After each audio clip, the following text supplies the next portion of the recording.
بسم اللہ الرحمن الرحیم۔ السلام علیکم ورحمۃ اللہ وبرکاتہ۔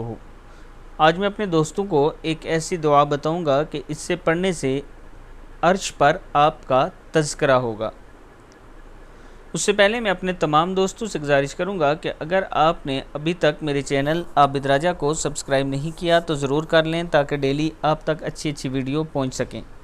تو سٹارٹ کرتے ہیں۔ بسم اللہ الرحمن الرحیم۔ عرش پر تمہارا تذکرہ۔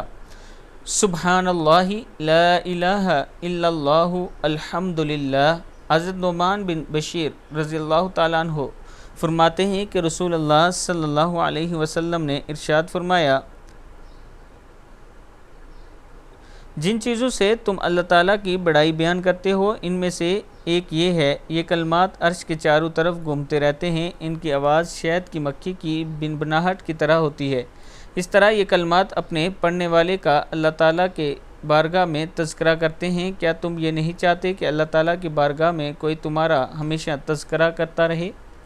تو دوستو ان الفاظ کو آپ پڑھتے رہا کریں۔ ویسے ہی رمضان ہے تو ان الفاظ کو کثرت سے پڑھا کریں۔ سبحان اللہ لا الہ الا اللہ الحمدللہ۔